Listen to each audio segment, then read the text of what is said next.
Hey everyone, do you ever struggle with getting your message across to coworkers, parents, or teachers? I sure have.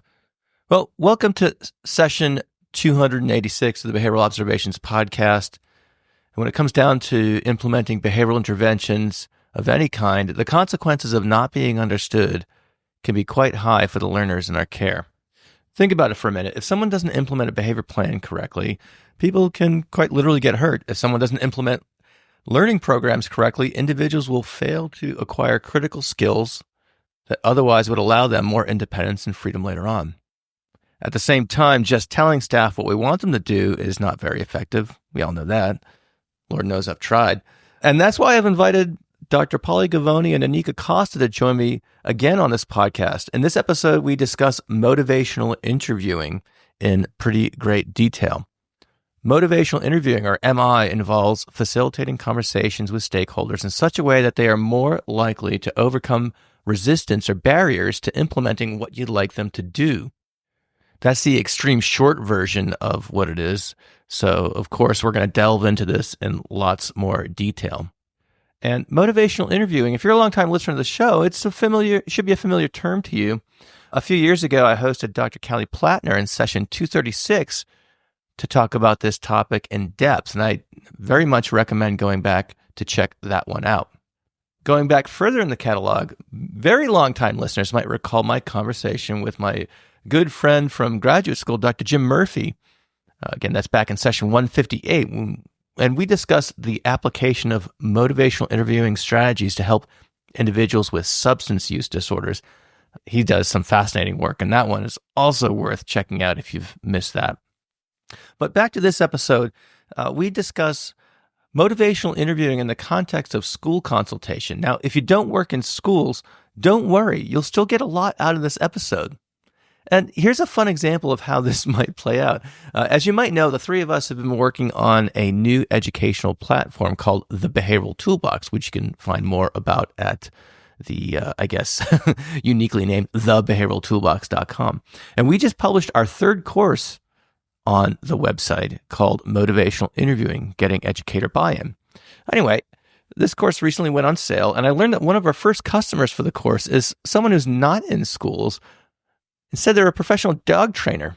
And I reached out to this person to ask why she bought the course. I mean, it's kind of interesting, right? Certainly not the population we intended, but she wrote back to me and said, hey, I'm familiar with motivational interviewing in general, and I figured this would be a good place to learn basic information about how to get buy-in with the customers that I work with, the dog owners. Because of course, someone in that position, it's more about working with the actual owner than the animal itself. So anyway, I just thought that was a really interesting take on the generality of and the overall need of trying to talk with people and get them to maybe overcome resistance or otherwise get buy-in from them so you can achieve valued outcomes. So anyway, there's many, many directions to go in this, but I won't belabor it too much here. You can just stick around and listen to the episode for that. And so I think you'll find this helpful, again, regardless of what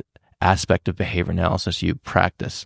Before we get to that conversation, though, I want to let you know we're brought to you by the following: ACE-approved CEUs from Behavioral Observations. That's right, the Behavioral Observations podcast.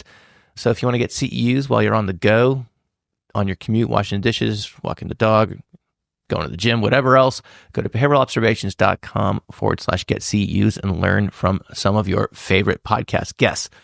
And I'm always adding more events. And so I'm also gotten some good feedback on these as well from customers. So go check it out there.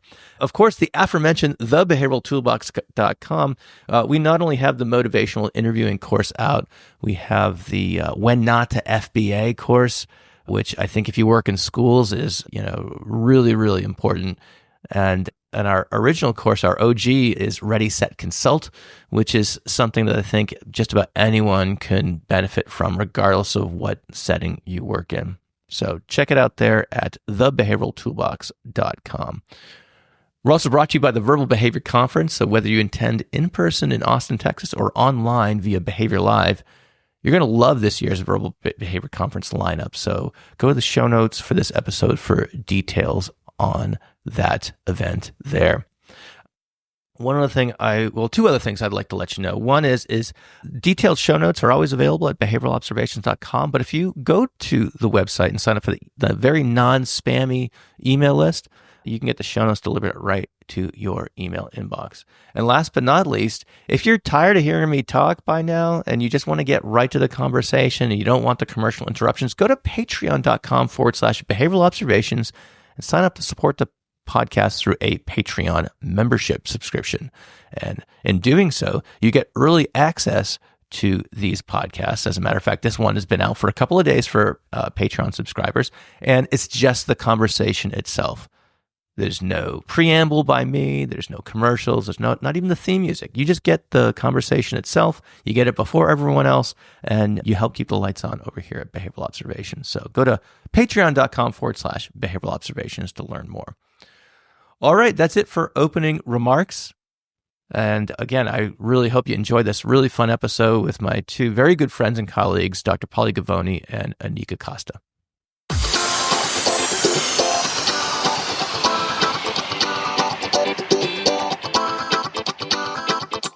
Welcome to the Behavioral Observations Podcast, stimulating talk for today's behavior analysts. Now here's your host, Matt Sikoria.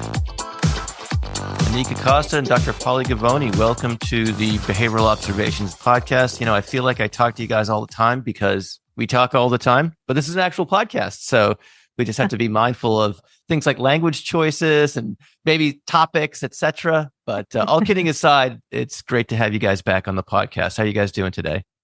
Thank you, brother. It's good to be back. Yeah. Yeah. Thank you, man. Good to see you again, although we just saw you yesterday and talked to you the day before and all that kind of stuff. Right. So the last time I had you guys on the podcast, you had just published Quick Wins, if I'm not mistaken. Mm-hmm. And it was about a year ago, a little over a year ago, I think. And so one area that I'd like to start in is just, take us through what that year's been like. I know you guys have gotten the book out there, and Paulie, you're like a one-man marketing machine with this stuff. And you're always writing, like every time I turn around, it's like, oh, I look at LinkedIn, Paulie's got another book out. Holy, did you write that over the weekend or something like that? So he literally did. Yeah, absolutely. It's not that quick, but yeah, I love it, man. Close. It's both of us. I'm speaking for Anika here. She can speak for herself, but we're both in our passion with the stuff that we do. We love, like, my personal vision, and I think it probably, you guys could share in this somehow, is a better world through behavior analysis. And my personal mission is helping people to better help themselves and others through behavior analysis. And so everything we do, every word I write, every talk that I have, every graphic that I create, it all serves that. So I know, again, speaking for Anika, we are both constantly in our passion when we're doing this stuff, except for maybe traveling. Traveling doesn't, it's not passion. But anything to add to that? Then I'll talk about Quick Wins, Anika. No, I mean, I really do. I get to do what I love. I'm in a doctoral program for instructional design and performance technology right now. And so I'm learning a lot, and I'm actually getting to, utilize all that I'm learning, on the road, really, through the work that we do together, teaching. It's been a whirlwind, but it's been really fantastic. Yeah. So I know we're going to talk about motivational interviewing in a little bit, but I do want to just hover over not just the quick wins part, but just some of this work that you guys have been doing on the road, as you alluded to. In addition to every time I turn around, seeing Paulie publish another book, every time I turn around, you guys are on some trip. You're either in Hawaii or Nova Scotia or South Carolina or, all these other places, and doing trainings with school districts. And if I understand correctly, at considerable scale, which is no easy feat. I think many behavior analysts are probably used to going in and doing a workshop on a very focused topic like functional assessment or something like that. But you guys have chosen to take on some broader topics that are, and when you're trying to implement things at scale, it's much more difficult, in my opinion. So let's take a few minutes here. I want to hear about some of this work that you're doing on the road. And I got some other questions, but just kind of let's start there. Like, when a district calls you, what are they asking for? What are the, some of the ways in which you guys have helped them achieve whatever their goals they're looking for? Yeah. Well, first and foremost, what we really bring to whether it's the classroom, the school, the district, the state, because we've been working at state levels, is that we're bringing organizational behavior management. From our perspective, we see student behavior as a result. This is the OBM perspective. And, if we're going to get sustainable change with that student, we have to, of course, change to the environment. And that means we need to support behavior change with the adults in that environment. If we want sustainable change, it means we have to kind of engineer performance up, right? If we want to get the best out of students, we got to get the best out of teachers. If we want to get the best out of teachers, we got to get the best out of school leaders. And we can chain this up, to district leadership, to state leadership. And we really focus on systems and leadership. We see the teacher as the classroom leader and et cetera, going all the way up. And what we're finding is that a lot of people don't understand what leadership is. We frame it behaviorally. They certainly don't understand behavior, and these are good people. I don't know what's more important than education, right? They're not being equipped with the tools to be successful. School leaders getting too much theory. Teachers are the same thing, getting too much theory, but it's like me dropping my fighters into the ring or the cage and, expecting that they can fight with theory, telling them how to do something, but not getting them to perform successfully so they can just do it automatically. And so we bring that perspective in there. And part of it is because they don't know what they don't know. This is why we end up, maybe diving into motivational interviewing a little bit. We have to create a want for them, right? People need to want what we have to bring. And so we have to engage in, establishing operations. And so, creating a want is actually a skill. It's a skill that we should all have. People out here are like, you have a lot of people who believe that we should always get assent with our learners. All right, well, there's a way. There's an approach to doing that for creating a want. A way that's not coercive at all, of course, because that's the opposite of that, right? But in a way that we find out what's important to people, essentially what are the reinforcers, what's blocking their access to the reinforcers, finding out what else those things are. So our approach with, consulting in the schools, again, whether the classroom, the school, the district, or the state, is finding out what we just call the values and the pain points, right? But we can just explain it as what the reinforcers are.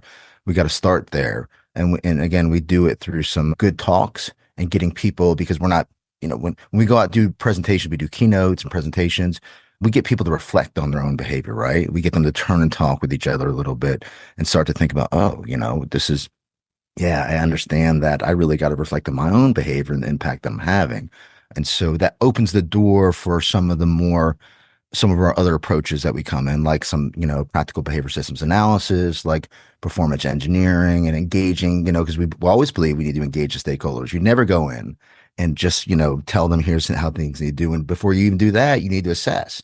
We have a 5-phase process, and it aligns very much with what people do when they're doing with learners is assess, involve, train, coach, evaluate.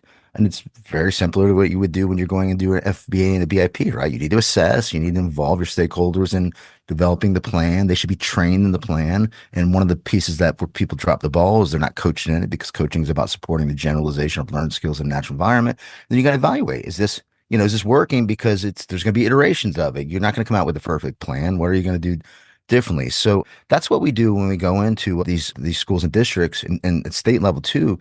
They're all struggling with the same thing. And most of them think it's just in their area, but they all are struggling with the same thing. That's why Anika and I know that this is a systems issue. It's one of the reasons she went back to the university, working on her doctorate in instructional design, to focus on how do we better prepare our professors so our professors can better prepare, our folks coming through, to get their education. So, Anika, you want to add to that?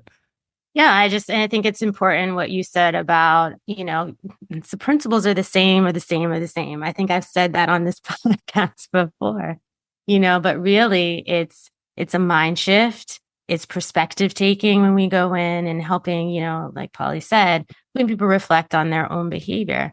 But really, it's taking the principles, what we know as, behavior scientists, behavior analysts, behavior consultants, and applying them to, the group, to the adults, and, like Paulie said, you cannot change student behavior, learner behavior without changing adult behavior first. Hey everyone, as a BCBA, meeting your continuing ed needs can be challenging at times.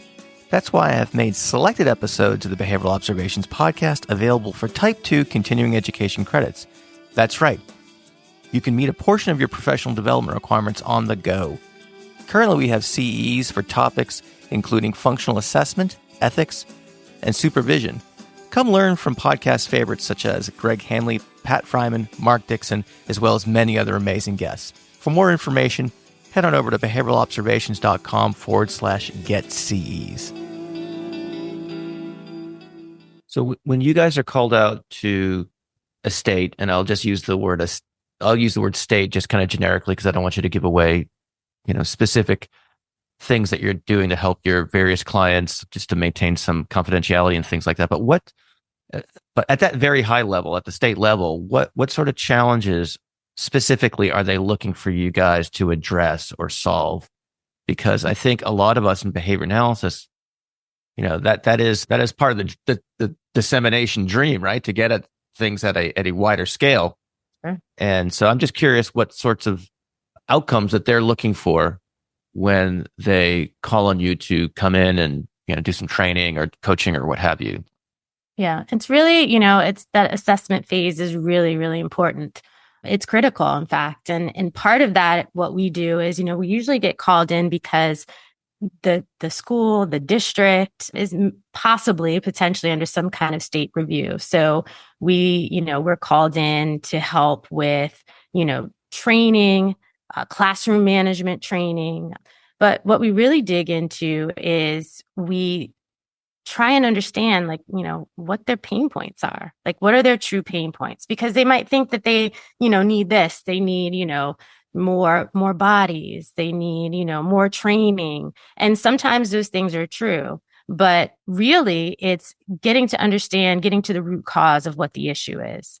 And so, sometimes schools and districts are under disproportionality. So, high rates of suspension, out of school suspension, things like that. And so what we try and do is we try and get them, focused to really understand what the challenges are. And then we help them figure out, where their system needs to be, tweaked. And that could include training. That definitely includes coaching, but it's really about understanding what role everyone plays within that system. So each role has a place. Each role has something to do, something to contribute, from the student level all the way up to the district and even state level. So I have a follow-up question to that, because I can only imagine. So it sounds like you don't know what the issues are until you get out there and start mixing it up with folks. So if I have that right, I want to premise the next question on that, in that must be, if I have this correct, that must be super daunting, or at least I would be scared, if you will. I'd be very nervous about getting on a plane, going to some far-flung place, not really knowing exactly what the problems are, and having, probably feeling some pressure to respond and, create some solutions to those problems only after you've discovered what they are. Having done that interactive work with whatever community you're consulting to. Am I in the ballpark here somewhere? Well, actually, we have conversations with them ahead of, getting on that plane. But also it's, we don't do it alone. And that's something that, we're not going to come in and magically fix things. That's no one can do that. No behavior consultant, the best behavior consultant can't come in and wave a magic wand and say, all right, I'm here. We're going to fix this. There are certain things, and, just going back to everybody has a role. The goal is to build capacity. The goal, just like with the learner, is to fade ourselves out, to work ourselves out of a job, essentially, right? So that the school can function, the district can function, the state can function well, independently of, a bunch of folks coming in and, telling them what to do. That's not what we do. We go in and we ask questions. We talk to the stakeholders, just like you would do, if you were conducting an FBA with a learner. You wouldn't just go into someone's home and start doing things, right? You would find out what the challenges are, what they need, what's important to them. And that's the same way we operate when we go into and work with any, client, any group, any organizations. We find out what those pain points are. We find out what's important to them. We ask a lot of questions, and we include everybody. It's important to bring stakeholders to the table, not just the administrators, not just the teachers, but also the RBTs. You have related service providers. We talk to everyone so we can have a good, clear picture of what's happening. And then we can start unpacking the needs. Like Anika said, I mean, it does seem daunting, Matt. And, when you first do it, it can be certainly. But if you frame it the way that she just mentioned about it's something you already do, you already go in, it's no, more daunting than you're going in to figure out why is the student having behavior challenges. And, the big difference here is that we now we need to chain performance, right? We have to not just look at what's going on with that learner, what is the teacher doing, and what is the school leader doing to support the teacher? Why is the teacher not performing to a standard, right? Performance diagnostics and on up, and right. So it's kind of zooming out and doing this like behavior systems analysis where we're not just looking at the behavior, but we're also looking at the processes, right? We're looking at the leadership and decision making, what's going on up there. So you have all these it becomes bigger, right? So we're not just looking at, but it's the same approach, right? All the principles are exactly the same. And part of it is that and this is a big mistake that I made. I believe that Anika made, Matt, maybe you made it as well. But I used to go in and just write plans, right? And man, nobody's going to follow those plans if you just write them. You need to involve people in developing those plans and the assessment piece of it, because what's happening when you do that is they're learning from it.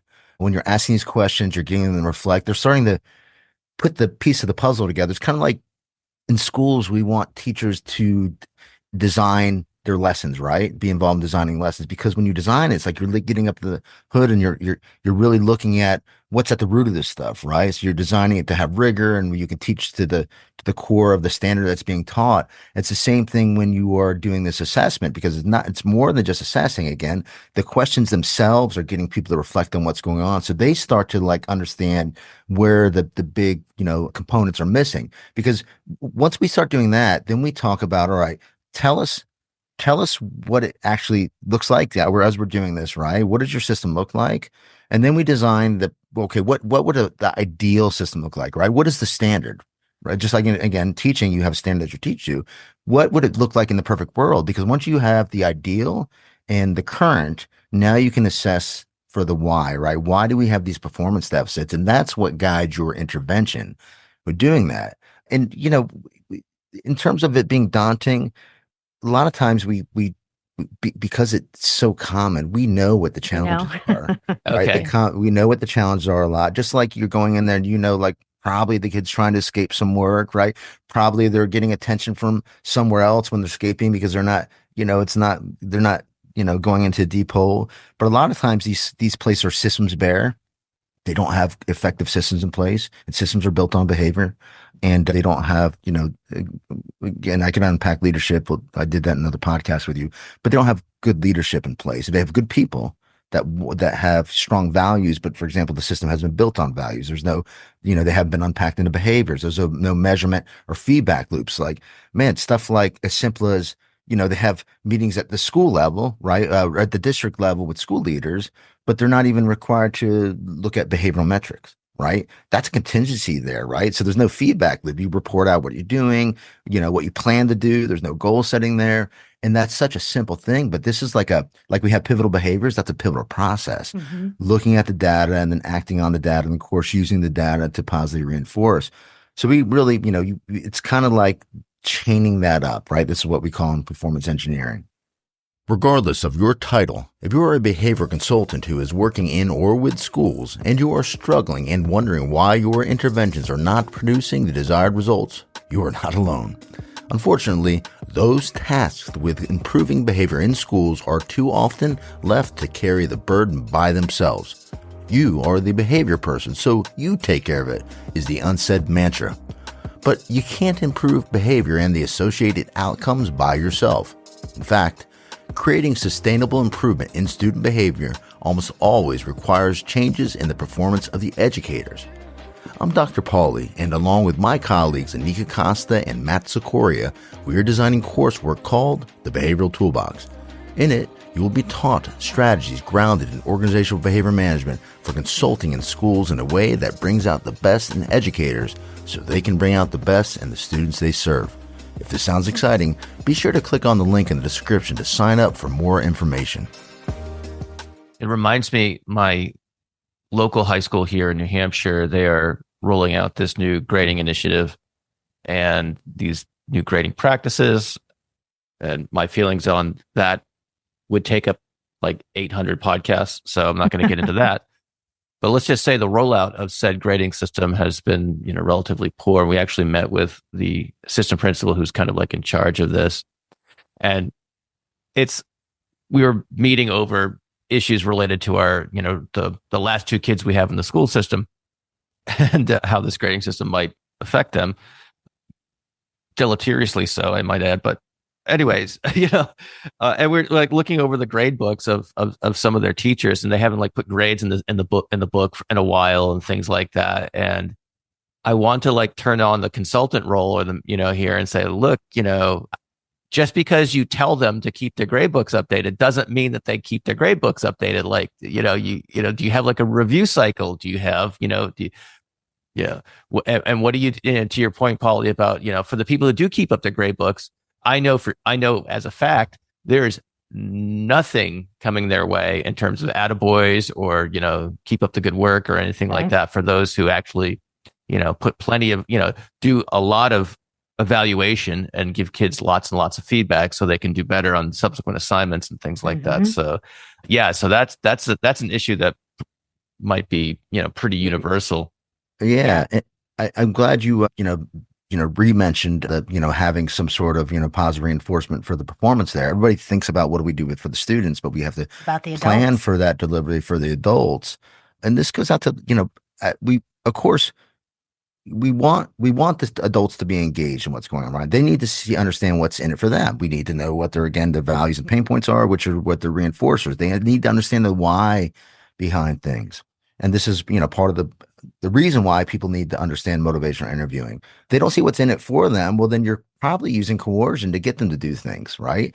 And that means they're going to do just enough to get by and only when you're looking. Now, sometimes we just say, do it, please do it. Just trust me in this, right? Like, all right, the hell, I'm going to go ahead and do it. We need to use, say, maybe contrived reinforcers to keep their behavior going well enough and long enough that they produce an outcome. Ultimately, we want the naturally occurring consequences to take over for their behavior, right? I see by lesson planning, my students are doing better. They're more engaged, right? Behavior is better as a result of this. Teachers more prepared. Yeah, they feel better. Right. Yeah. All these things are part of it, right? But we need to know what their values are to do that, if that's important to them. And then we just, again, need to get them to behave well enough and long enough. And this is where we show up and we give them the attaboys and we give them tokens. But ultimately, we want those naturally occurring consequences to take over, right? That's where the coaching comes in. Training is about skill acquisition. Coaching is about the generalization of learned skills in the natural environment. Yeah. What I hear from educators often, and I come from a family of educators, so we don't even have to go down that line. But, one of the things, that they say is that we just want to thank you. And to your point, Matt, people are doing things. You have educators who are doing, phenomenal things in their classrooms, and nobody's coming to check. And that's the point.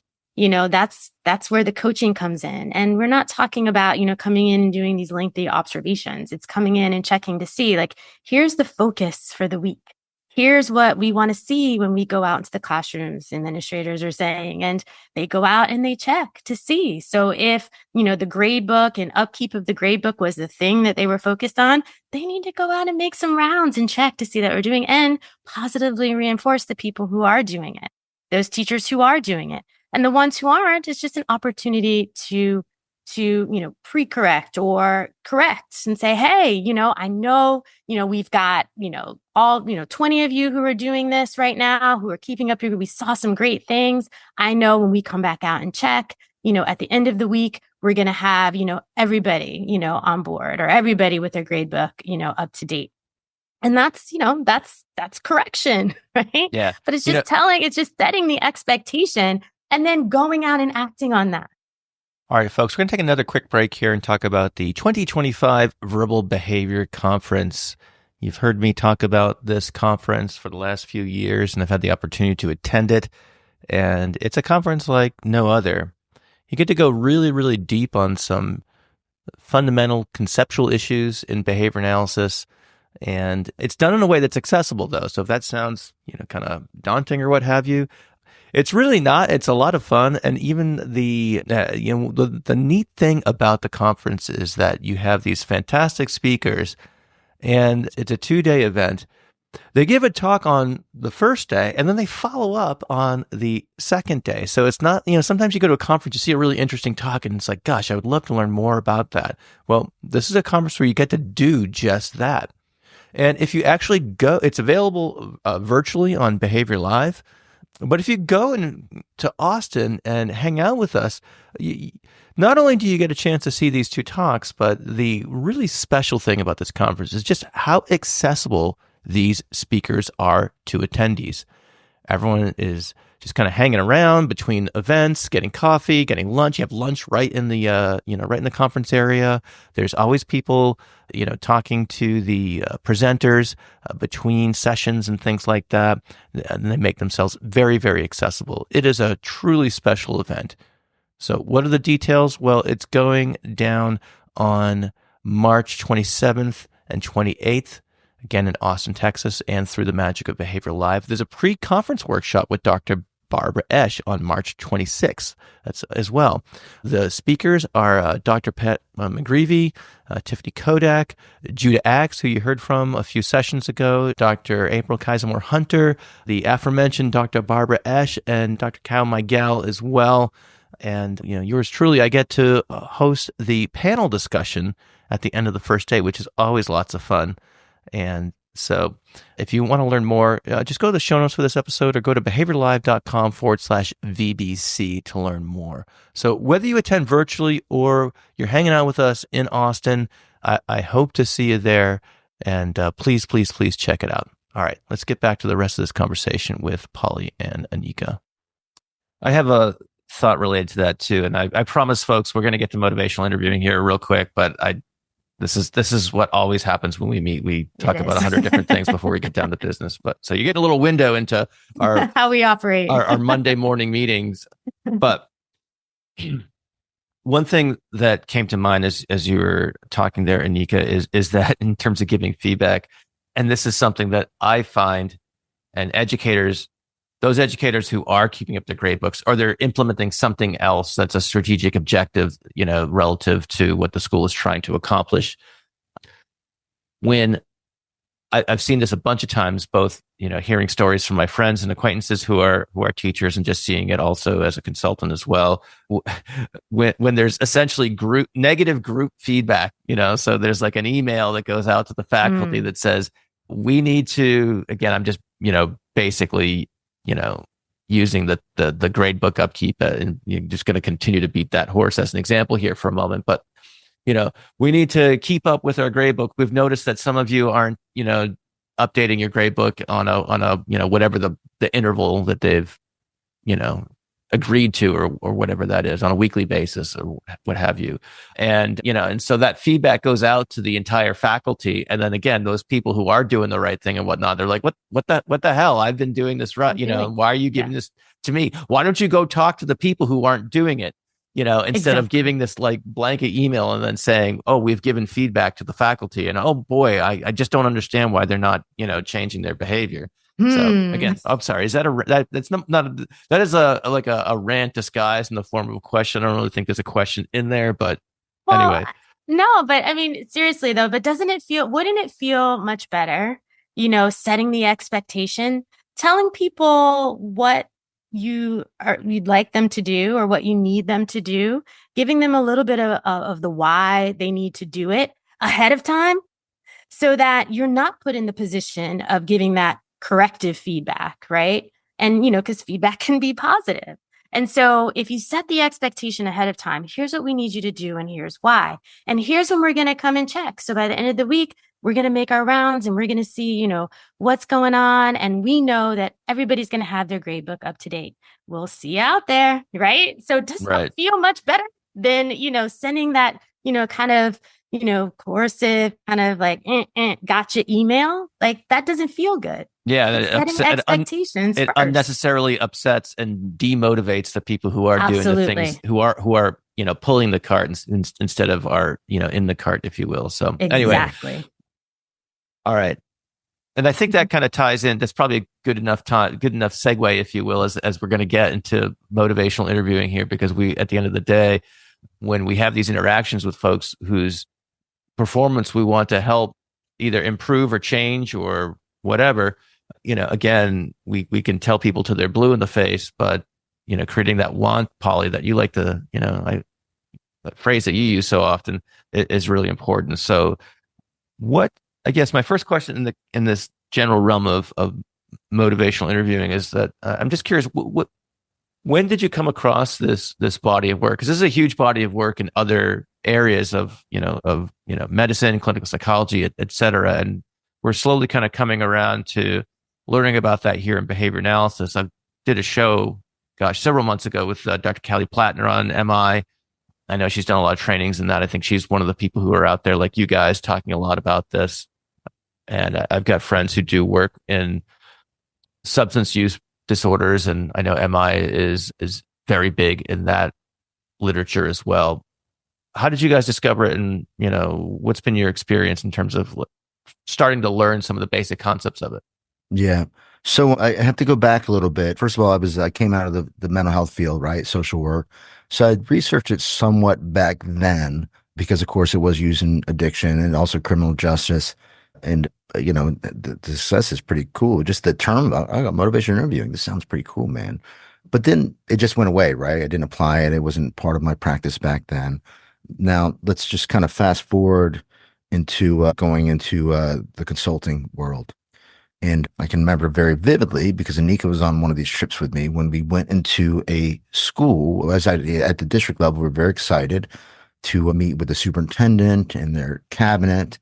And we prepared a great, beautiful visual presentation. All the thing that the OBM can do to support them. And we just remember people just like staring at us kind of blankly, nodding and in politeness or everything. We're like, man, this stuff we've done it and changed around failing schools. How could you not love this stuff? And they thanked us. Want this. Yeah. And we never heard back from them again. Nope. And so I realized at that point that because we were working for a private organization and what we were doing was we were selling, right? I'm like, I don't want to think about myself as a salesperson because what I'm doing, I love to do, right? But really we are selling something whenever we're going somewhere, right? We're selling behavior change. That's what, when you sell, you're getting people to change their behavior. They're pulling out money and they're directing it in your direction, right? So they have to put effort into something to do that. And so I came across this book. I looked up sales, and I came across this book called Spin Selling by Neil Rackham. Now, first of all, the word spin and selling, I hate that term. It sounds very manipulative. Selling sounds manipulative. Spin sounds manipulative, but it's not at all. What happened? Neil Rackham did research on over 35,000 sales calls across different industries, right? And what he found was that when you ask these questions, and SPIN is an acronym, I think it's situational, implication, something, I don't remember, problems, implications. But essentially what you're doing is you're finding out what are people's reinforcers, right? We'd like to say values and pain points, right? To the layperson, but reinforcers. What's blocking your access to reinforcers? Asking some questions to get people to better reflect on what they're doing, the outcomes that are being produced, right? So it becomes like a motivating operation, like, oh, I didn't think about those things. And then kind of saying like, well, what if I was able to help you to remove those obstacles to your reinforcers? Would you be willing to engage in some sort of change, right? So, and I thought, oh, well, this is pretty freaking cool. And then when I came across some research again, because I'm like, this sounds like what I understood about motivational interviewing. I know they published some research on MI and behavior analysis, and I saw some of Dr. Monica Gilbert's work. She did a book on it. I'm like, okay, you know what? I need to, open this stuff up again through this kind of lens. And that's what opened the door to saying, you know what, there's a very systematic approach for doing this. Anika and I have created a process. It's like a short form. We call grow questions when we go in there and we meet with people, because motivational interviewing, it could happen very quickly, could take some time. It really depends on how dug in somebody is, because the purpose of it is, as you know from your talks, is to kind of get people to overcome ambivalence, like, they're like, man, I don't feel like they need to change, or even resistance. Like, I've done all this stuff, nothing works. And we get this a lot in education, right? That's where we're getting that scale with those people. Well, we've done all this. But when you start to begin to reflect again on their behavior and the impact they're having, and they're able to assess it against their own values, that's why I think about like going back to the spin selling piece of it, which is very behavioral nature. You think about if you went to buy a car, and the salesperson's telling you why you need to buy it, you're already defensive, right? You're like, well, I don't want to buy this stuff, because you think that they have some sort of agenda. But when they tap into what's important to you, right, and they just say you're guiding the conversation, is about what you want, what you value, and all those pieces of it, then your kind of defenses are very down, right? Then you're able to ask questions, you're able to hear them, not thinking you're being manipulated or anything like that. It's not coercive at all. It's just like, hey, what's important to you? Let me try to get what's important to you. Yeah. And, as Paulie mentioned, we've done and still do a short form of motivational interviewing called Grow Questions. And it really aligns well with, motivational interviewing in terms of, and what we've already talked about and discussed, so Grow Questions, the G is like, goals and facts. Like, we're trying to understand, what they want, what's important to them, what goals they're trying to achieve, the reality of the situation. That's the R. Like, what are the problems? What's actually happening? So we dig in there and, we ask questions. What other problems are you experiencing? What else? And what if those barriers were removed? And that's the W in Grow. What would it look like if we could do this? Or what would happen if, or would you be willing to? And that kind of, that really ties into motivational interviewing really well, because you want to, honor autonomy. It's sort of like, the three like pillars of motivational interviewing is honoring autonomy, understanding what people want, what's important to them, focusing on partnerships. So you're involving them, you're including them, you're asking questions, and then ultimately you're evoking change, you're helping people, get to the root cause of why they are engaging in the behavior that they are, and how they might change it, so how might they, develop new habits or do something differently. And that's all through question asking. So just to be clear, just to make sure I'm on the same page. So the GROW acronym is from the Rackman book. Is that? No, that's our own. That's Paulie. Okay. I'm sorry. All right. Paulie made that. Oh, good for you, man. Created that. Yeah, because it sounds very like it's manipulative. Okay. All right. It's not very warm and fuzzy, right? You immediately, like Paulie said, you have this, car salesman, like, furniture salesman, or, any salesman in the back, vacuum salesman. That's really old, right? Oh my gosh. You're going to need a Wikipedia reference for that. So anyway. I just dated myself. Oh, I know. Well, we're all the same boat generationally speaking. So we'll put like a little, try to put a reference there in the show notes for the episode. And I should say, just while I bring up the show notes, if you don't go to the show notes, you are missing out. So go to behavioralobservations.com. Every episode that we publish has as many links as we mentioned in the show. I try to collect them all and put them in the show notes. And sometimes there's some things that are related to what we talk about, but don't necessarily come up. I'll try to put those in there as well. And if you sign up for the email list, you get the show notes sent directly to your email inbox. So you don't have to go to behavioralobservations.com if you don't want to, once you sign up for that email list. Unless, of course, you want to buy some CEUs, then that's a whole nother conversation. But anyway, I want to get back to this issue of the acronyms, because motivational interviewing is kind of acronym heavy, if you will. And I should also add that I know people listening to this will know, because I will have mentioned it in the introductory comments, that I haven't written or recorded yet. So future me will do that. But present me just wants to acknowledge that over at the behavioraltoolbox.com, we have a course on motivational interviewing that you and Paulie put together, put a lot of work into. And so if people want to learn more about it, we can certainly check that out. We'll also direct folks to other MI resources as well.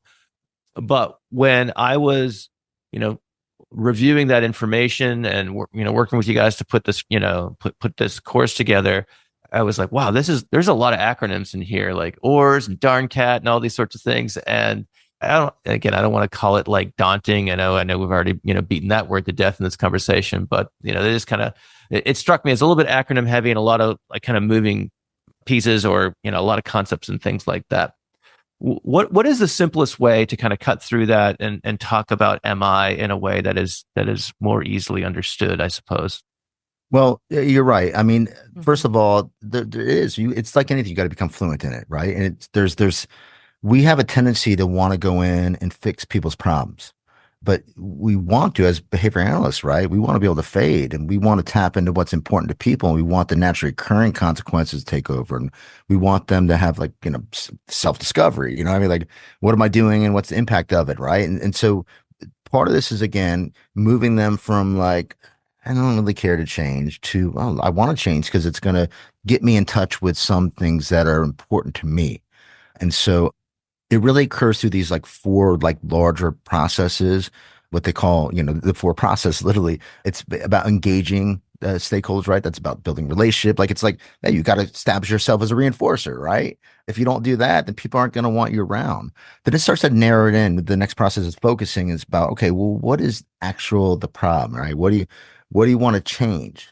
Then there's the evoking. Again, these are just all large scale processes. Like, these are umbrellas. And that is, like, what are your motivations for that? There's the why behind it, right? It's getting them to think about, why would I want to make this change? And the final part is the planning piece of it. It's like, a lot of people want to go on the plan, but if you don't have these other pieces, right? If you don't find out what the problem is and find out why, or get them to think about why they want to change, and if you go into planning, you literally are going to, perhaps be coercing them. They got to want to create the plan. They need to see how creating a plan is going to make a difference for them, because, of course, then we want them to actually engage in the plan. So there are these four larger processes, and this is where the acronyms come in, right? So one of the, like, the key approaches to this, asking, like, these good questions, and these ORs, calling, right? So it's open-ended questions, and, because we can get them to really reflect on themselves and, explain, explore their own motivations, why they want to change. Affirmations, kind of like reinforcing when they say something that sounds like it's, like, oh, maybe I could change, or, it's like reinforcing that, right? It's affirming what's going well, the strengths that are showing up. Reflections, that is, like, like, letting know that you're hearing them, right? So it's kind of like active listening. So what I'm hearing you say is, right, so it's asking for clarification. It's a really good approach to building relationships, and also clarifying stuff. And finally, like, summarizing, right? What are the key points, so we can make sure that we're moving in the right direction. So now, within that, some of the purpose of doing this is we're looking for essentially data to find out, like, well, how do we know if somebody's ready to change? And the data comes through their responses. And there's this, actually, are they saying things like, well, maybe I could change, or, like, they still digging and say, well, just isn't for me, or these kids will never change, right? If they're still digging in, then we need to kind of jump back to asking some more questions and affirming things and reflecting things. So it's a process of looking for that nugget, right? And then reinforcing that nugget when they're talking about, well, maybe I can't change. And then there's this acronym called DARNCAT. Again, it's another acronym, but it stands for desire, ability, reasons, need, right? These are all reasons for change. CAT stands for commitment, activation, taking steps. And again, this shows a readiness to move forward, right? So you're looking for these data points. So you got to be able to discriminate this stuff. And that's why they unpack this stuff for you. So then you can, like, reinforce it. These are, like, your indicators. They're they're indices of progress. These are accomplishments when somebody says, like, oh, I'm kind of ready for change, but you're like a detective, you're like a behavioral detective looking for those kind of things, And then the final major one is, like, this RULE acronym. And this is about, like, it guides the practitioners, right? So it's like, it's making sure that we're respecting the individual's autonomy when we're doing this, because we want to make it about them. It's hard because if we want to change the student, we're like, you need to do this, and here's why. But once again, right, this is our core philosophy. Is like, you can't make it about the students without making it about the educators. You can't. If you go in there and you coerce them, you force them to do things, they're going to do it.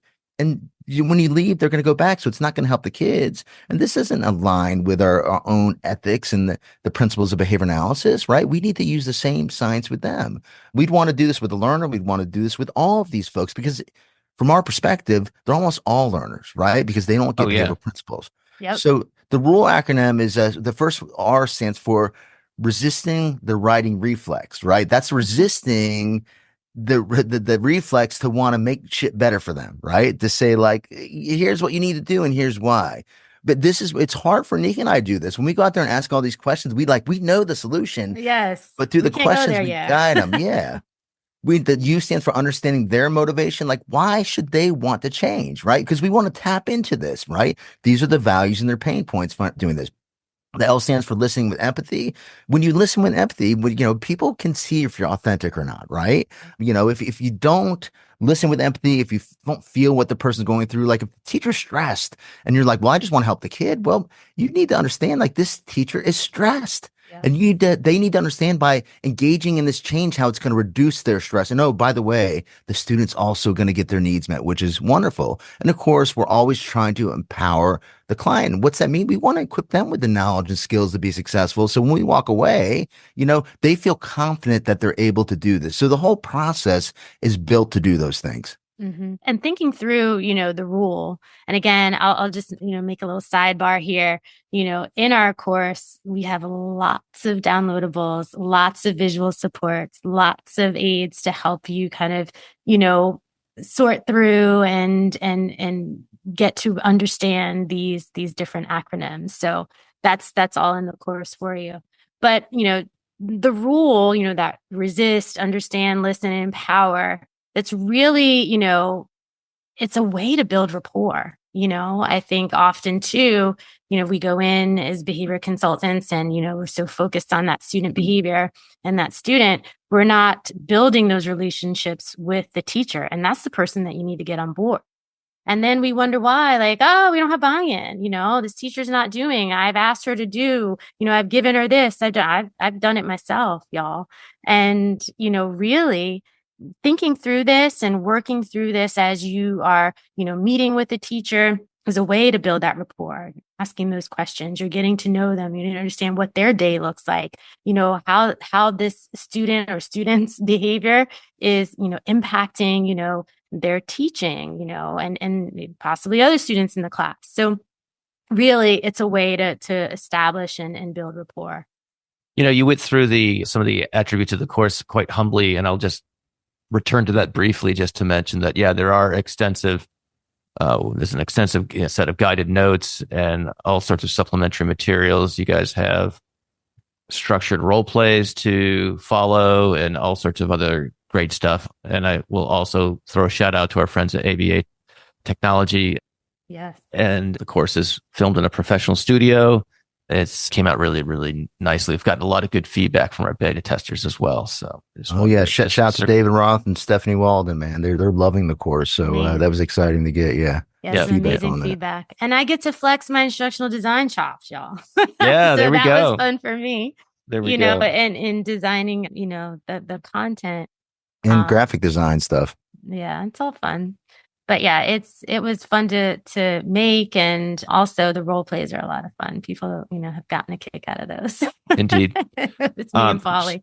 So we're almost out of time here. So I want to kind of bring this back a little bit. So if people learn about motivational interviewing either by taking this course or doing some other form of professional development around this, and they, interested in trying to implement some of these principles and strategies and tactics in their workplace, what are some suggestions you might have for them to ensure this, goes well, or, if there are any safeguards that people should be aware of and so forth?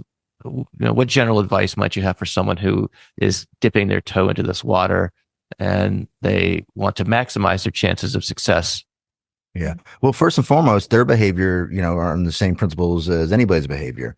We would like them to find a quick win. And that is, maybe doing something as simple as like engaging in question asking, right? Reflecting on their own behavior. Did they do it? And find what had happened when you engage in question asking, you do it non-judgmentally. Are you seeing some sort of important outcome for yourself, right? Because we want to be reinforcing to do this, right? Especially if you do it with, affirmations and doing some reflections. How'd that go for you? Because all this stuff requires developing habits and with the ultimate goal of seeing some sort of behavior change. But if you just do something like engage stakeholders with finding out what's important to them, what are their values, what are their pain points, right? Asking those questions, and then maybe some other questions. Like, again, our approach to it is like grow questions, but it's the same thing. It's all, MI is just more precise in its approach. And then, saying like, hey, what if I was able to, help you remove some of these obstacles? Would you be willing to engage in some sort of change? If they do the simplest approach of this, and they see that a teacher or educator or anybody is willing to make a change, it's going to be very reinforcing to them. And if they're not getting that change, it means they need to do something more or less or differently, because this is an evidence based approach. And it requires fluency. Our course is a primer for it, right? You're going to take this course, you're going to dig in, you're going to understand the knowledge and skills about it. But like anything else, you need that to generalize into the real world. So you got to take the things that we've gotten, right? That we give you notes that you can download. You need to go practice it, right? You need to observe what happens as a result of it. And part of that observation is seeing that, like with the darn cat, am I getting a little bit of change, right? And even this language that they're producing, is this happening? Because that can serve as a reinforcer, because it's an indicator of progress, right? It's a measurement, and it's a feedback loop that if you want to see that change, it should be reinforcing to you. So it works. You have to build fluency in it. And I say, you begin with using those oars. Mm-hmm. I would also like to add to, I'm a behavior analyst, and maybe I speak for a lot of behavior analysts that we like tools. We like assessments. We like things that we can read from. We like systematic, right? And I know I do. But one of the things that could really trip you up as you are implementing motivational interviewing and, you're working with, an educator or a client or a parent even, you want to be authentic. And, you want to come across as, with that active listening, and that, that you're able to summarize, and that, you're hearing, and that does sometimes take practice if you're not fluent, as Paulie mentioned, in, implementing or engaging in motivational interviewing. And so that practice is going to be, be important, but also, we don't want to read from, the script, so to speak. Again, becoming fluent in this question is just having a conversation, y'all. It's really about just having a conversation and getting to know, the person that you're working with, and really using the principles of motivational interviewing as a guide. That is your guide, right? You want to be authentic. That's where your compassion comes through, right? And, someone is there working with you, and knowing that, this person, is here to help, is here to be a support to me. Prep yourself, look at like the little notes for it, right? The little things that we provide, or wherever you want to go to find out some stuff. Have some little notes while you're interviewing, right? But use them as just a guiding notes. Again, don't just read off scripts to people, because that is going to be very inauthentic, and it's going to be an abolishing operation. It's going to do exactly the opposite that you want to happen, right? And then go from there. Reflect on what you did, what outcomes you have. Build fluency with it, practice it with other people. And the more that you do this, the more you're going to have it. If you develop this in a good habit, you're going to produce successful outcomes. It's very powerful. All right. Well, I think that's a good point to end on, guys. Congrats on getting this course out, or it's almost out as we're recording this, but yes. when this podcast will be released, it should be widely available. So go to thebehavioraltoolbox.com/courses, or go to behavioralobservations.com and check out the show notes for this episode, where I'll have a link to that course waiting for you. All right, guys. Well, thanks again for another fun conversation, this time recorded.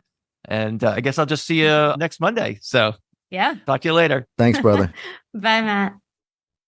All right. If you're still here, thanks for listening to this show all the way through. I hope you really enjoy it. And again, go to the show notes for all the resources that we mentioned during this podcast. And again, if you would like to get the show without any commercial interruptions, out any comments like these, and without any introductory blah, blah, blah, go to patreon.com/behavioral observations to learn about becoming a Patreon supporter. All right. Huge thanks to Paulie and Anika. And we'll see you in the next session of the Behavioral Observations podcast. Thanks for tuning in. Thank you for listening to the Behavioral Observations podcast with Matt Sikoria. You can find Matt's notes on this episode at www.behavioralobservations.com. We also invite you to stay connected with us on Facebook at facebook.com/behavioral observations, and on Twitter at Behavior Podcast.